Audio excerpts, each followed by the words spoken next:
All right, so we've been talking a lot about DNA and the genetic information and how it holds it. But now we're going to look at how the genetic information in DNA is actually applied, or how those instructions that it holds are carried out.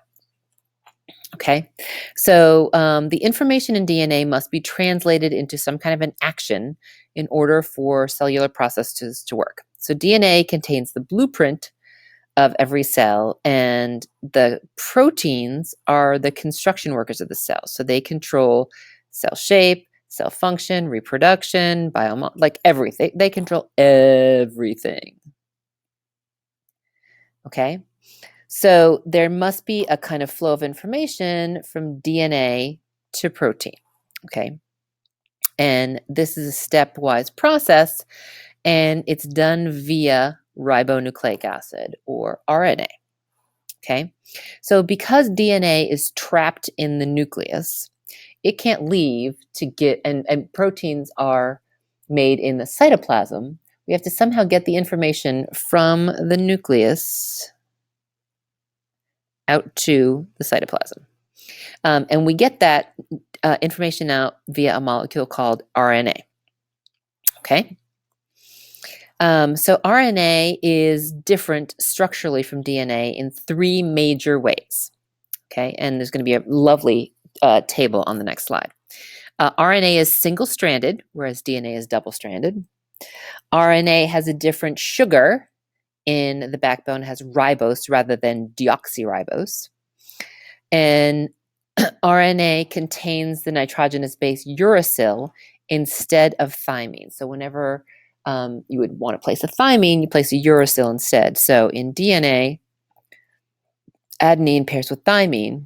In RNA, adenine pairs with uracil. Okay, so here's a comparison of DNA and RNA. How many strands? 2 versus 1. Type of sugar, deoxyribose versus ribose. Types of bases, ATCG, AUCG. Here's the base pairs, which pretty much makes sense. And then function of each. DNA contains your genes.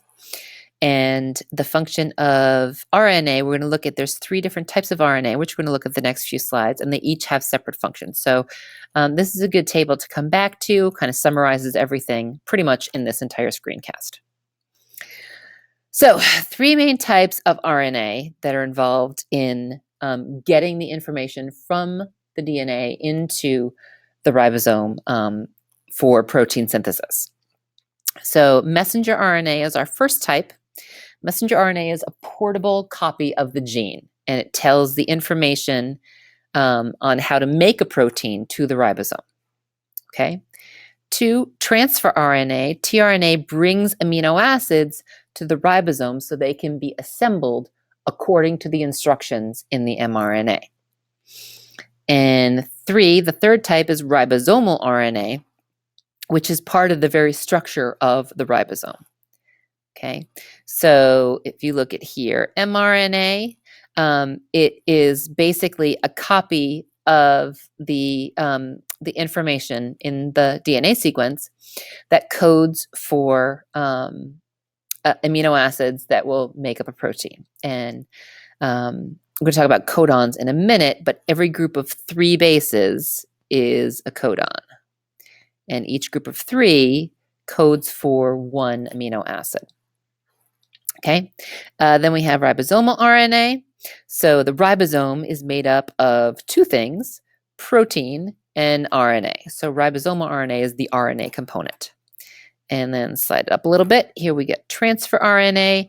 And transfer RNA is kind of another mobile molecule, and it carries an amino acid to the ribosome and uses the rules of base pairing with the anticodon. This pairs up with the codon and helps to place the amino acids in the correct order so that they're in the right space in our protein. Okay. Messenger RNA, again, carries the code from the DNA to the ribosomes. And as I said in the previous slide, codons are kind of the key to this. We will talk about them more in the next screencast on the genetic code. But it's a group of 3 bases in the mRNA, and each codon specifies an amino acid. And if you recall, there are 20 amino acids. Ribosomal RNAs form ribosomes. Okay, ribosome is the structure that carries out translation, which is protein synthesis. It's composed of ribosomal RNA and a lot of different proteins. And there's 2 main subunits, a big one and a small one, a lot of times drawn kind of like this, like a sort of upside down, squishy, fat snowman. And when we get more into the details of translation, there's a lot of specific parts, binding sites, catalytic sites that are required for protein synthesis. And last but not least, transfer RNA is a delivery system. So it takes an amino acid to a ribosome and puts them in the correct order to make the correct sequence in the protein. Okay. And there are 3 bases on the transfer RNA we call the anticodon. And anticodons are complementary to the codon in the mRNA.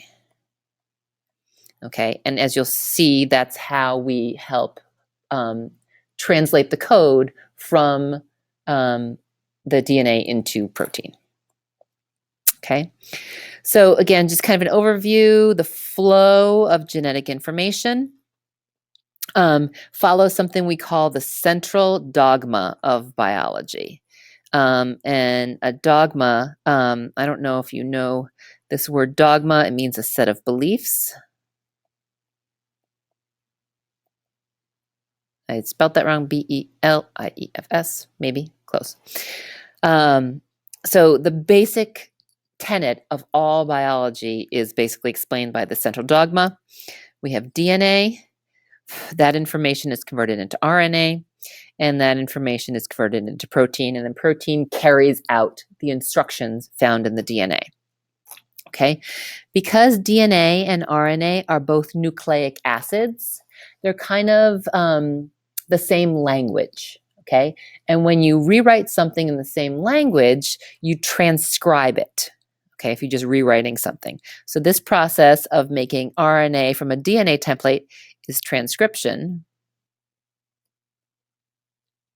okay? And then the language of RNA is different from that of protein. RNA is nucleic acid, protein is amino acid. So if you're there we go. If you're turning things from one language into another, you're translating. Translate something from English to Spanish, from Spanish to German, whatever. So this process here of changing languages is called translation. Okay, and that's our central dogma. And this is just a picture that pictures the central dogma. We take the information up here on my DNA. We make an RNA copy. Here's my mRNA via the process of transcription. Then my mRNA exits the nucleus and is translated from mRNA into a protein. Here's my protein. And that happens on the ribosome. Okay, and here's just a comparison of transcription versus translation. Transcription is the synthesis of RNA. Translation is the synthesis of protein. Information is basically a gene is transcribed from DNA into mRNA, and then mRNA is translated into protein. The product, you get 1 RNA molecule. Product here is 1 protein molecule. Major enzyme, RNA polymerase, make a polymer of RNA. Major enzyme here is the ribosome. And that's really all ribosomes are. There's big, huge enzymes. Okay, and the different types of base pairings that are involved. Okay, and I think that's it for our central dogma. Okay, so go and find out about the genetic code.